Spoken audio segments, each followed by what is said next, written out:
What's up everybody and welcome back to the YouTube channel. So you guys had a really good response to the push breakdown. Obviously we've done this type of style on the YouTube channel before, but there's a lot more of you and it's always good to revisit things. So we're back with a pull workout. Let's get into it. First exercise today. We're gonna go into a pullover to prime ourselves ready for this workout. Now priming is a lot different than working. Priming is driving blood into the tissue. Priming is neurologically connecting to that muscle before we heavily load it. Now, I'm gonna do a pullover here. Now, the normal pullover, people would do a normal rope, but for me, that doesn't line up with your joints. It doesn't line up with your lats. For me, my lats come down like this.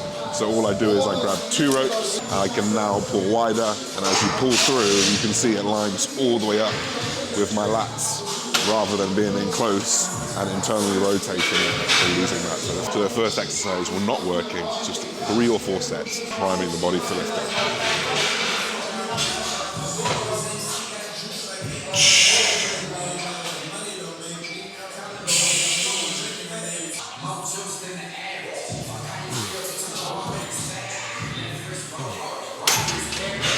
So what I'm trying to do here is I'm trying to get a big pump. I'm trying to, I feel them lats now. You know, when you start feeling those lats, you can feel that pump coming into a pull, coming into a row. And a lot of people who maybe struggle to connect with their lats, putting something simple like this in, you can't really load this because it's a bit of an awkward hold, but if you can really just drive some blood in there, feel it first, get a slight pump, then try load, let me know how you go.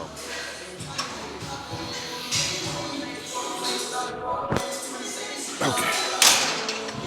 All right, so usually you would see me move on to a deadlift. The reason why we would do a deadlift is because we're now primed. I do want to load my lower back a little bit, and I want to pull through that hip flexion because it's a big way that the back works in terms of stabilizing, and I've got a little bit of a weakness in my lower back. However, I haven't really announced it on the channel. If you follow me on Instagram, you already know, but I've got a hernia, I've got an umbilical hernia. It's not really that obvious to see. Like you've seen updates in my physique. In every one of those I've got it, but you can't really see it too much when I've got to go in for surgery soon. Now we'll do a slightly bigger video on this later on down the line. So in that, I'm not gonna go deadlift because I got a hernia. It's stupid. Putting more pressure against the abdominal wall, which is gonna make it bigger. Not as a big issue making a video because they're gonna fix it, but I'd rather limit the damage where I can. So we're gonna go straight onto our vertical pulling exercise. So we're going to move on to our pull down of choice. We are here in Creative Weights, which has an amazing choice of pull down machines. We're going to go on to the Nautilus. I'm pretty sure this is the Nitro pull down. It's really good. It matches the resistance profile and the strength profile of the machine perfectly, and you can really load up. We're going to do it single arm, and I'm going to tell you why we're going to do it single arm. Let me load up here first. So the reason why we're going to go single arm here is one, because we can almost pull out a little bit further and extend through the lat a little bit more, but also as we're coming down, we can rotate and laterally flex, I have to think about that one, into the lat a little bit more, whereas if you were two-handed, you obviously can't laterally flex into both sides at once. So it's not that it's gonna make a huge difference when we're chasing percentages. I'm gonna laterally flex.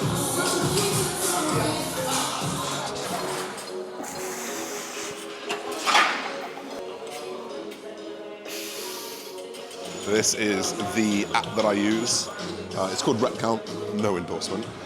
Basically, you can just literally fill in the weights that you do, the reps, and you can add notes at the side. If you go to like this, for example, you can see like your 1 rep maxes, the total volume, and you know that you can increase it over time. So it's a really nice way to track your stuff without having to write it down. People like the pen and paper, old school way, that's cool. For me, I just want to type it from my phone down, done.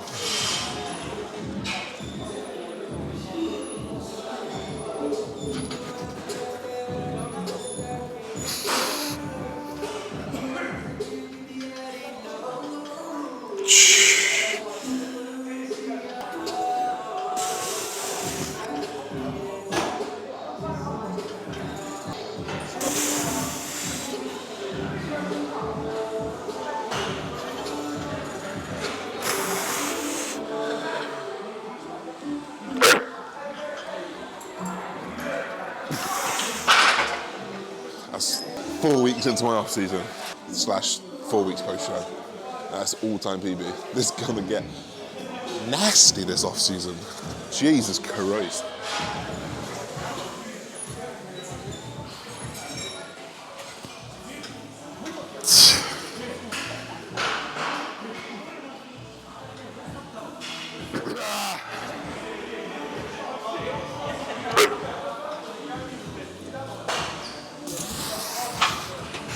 worked the heavier set, 6 to 10 reps. And now we go for a slightly lighter set because we know we can grow over about 6 to 30 reps. Pretty good hypertrophy. Hard to tell which rep range tends to build better muscle, you know, towards the 30 or towards the 6. So pick what you feel good in. We're gonna do a 10 to 15 now. So I hit a heavier set, then a lighter set, and I work towards the lighter stuff later on the workout. So usually take about a 20% drop. So that'd be 18 kilos. That's about this.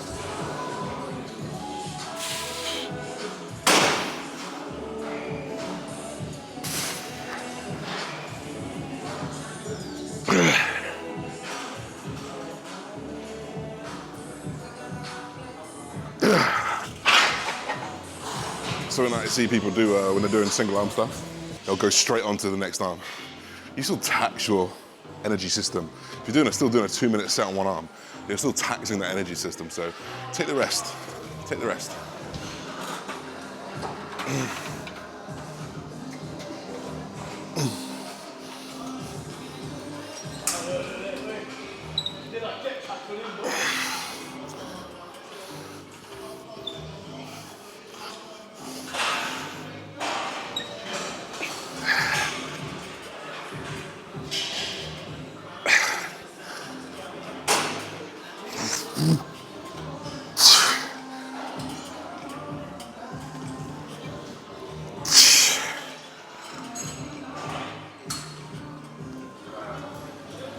So for this next exercise, there's 2 things we want to consider.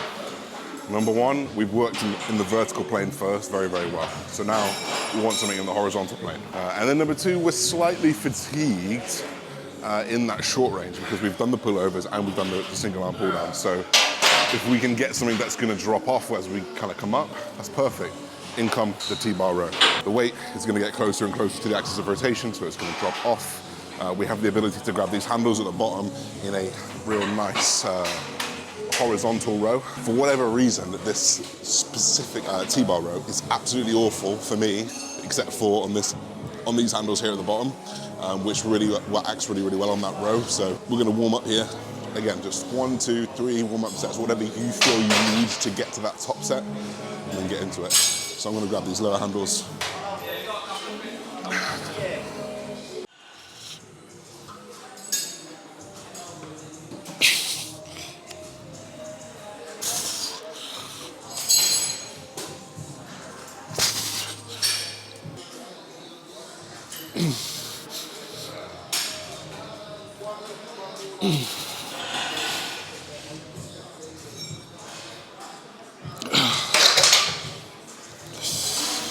So this one I'm going to do 3 sets, just to accumulate a little bit more horizontal volume. Thought process being, I want to utilize those lower lats a little bit more because that's where the thickness needs to come. I think the width is good. It's going to naturally continue to improve. But the thickness and the density of the back from these big rows, I think will pay dividends, and we'll see in the next, I mean, I've got the surgery, but in the next 3 months or so, you know, we'll come back and we'll compare the pictures. If there's growth, we're going to see it.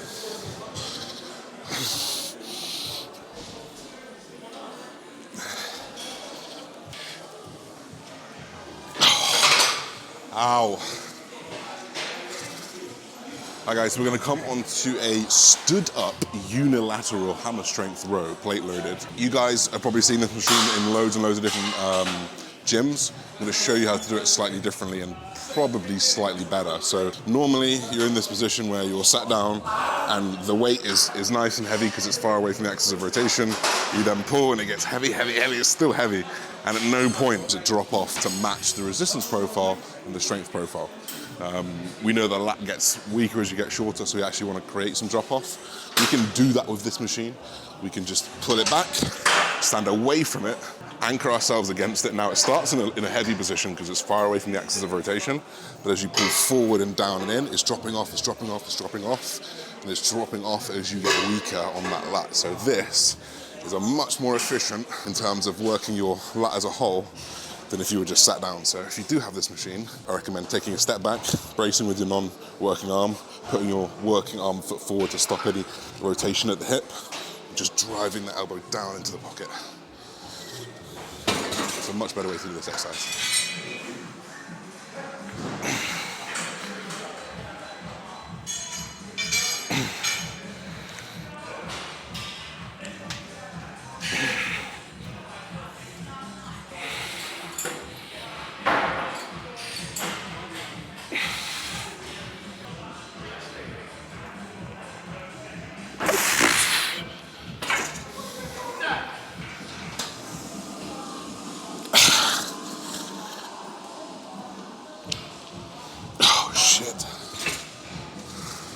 So we're going to move on to a cuffed rear delt.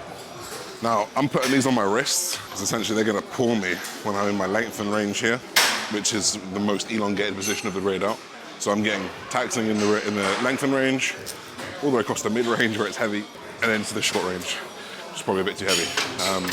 Whereas sometimes we'll put up the cuffs on actually the elbows, but you'll see when we're in this position here, and we want to be fully lengthened, if they're on my elbows, which is about there in line, I'm missing out on this proportion of the movement, which isn't loads. It's not loads, but if we want to be efficient about it, lengthen range to the short.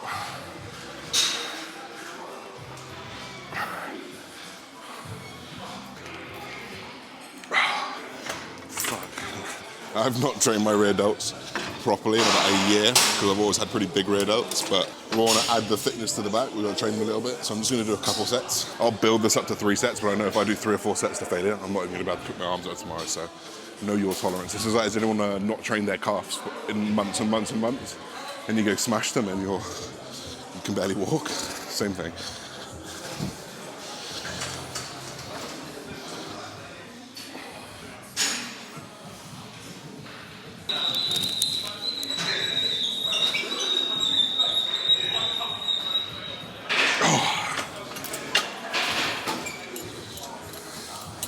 So I actually have 2 pull days a week, and obviously because of the hernia at the moment, I couldn't do the deadlifts, and I also couldn't do some lying hamstring curls because the way that the pad goes is right across the belly button for me, so I couldn't do it. So this is a slight, I would call this like a posterior session because we're hitting rear delts, we're hitting traps, we're hitting hamstrings, we're hitting hip flexion as well. And then we're doing, you know, three exercises that are vertical and horizontal. So this is a posterior session, but I also have a second pull session, which is a lot more direct back volume, a lot more seated volume. So people may be watching this thinking, you haven't done a lot of back exercises. It's because I have another back session with a lot more volume in it. But we still hit 7, 8 really, really good sets directly onto our back. And we're gonna finish off here with shrugs. I'm gonna do it seated just because I don't wanna bear any weight stood up. And I'm honestly just gonna grab these bottom handles, sit up, lean slightly forward so it lines up with the joint, and I'm just gonna shrug up.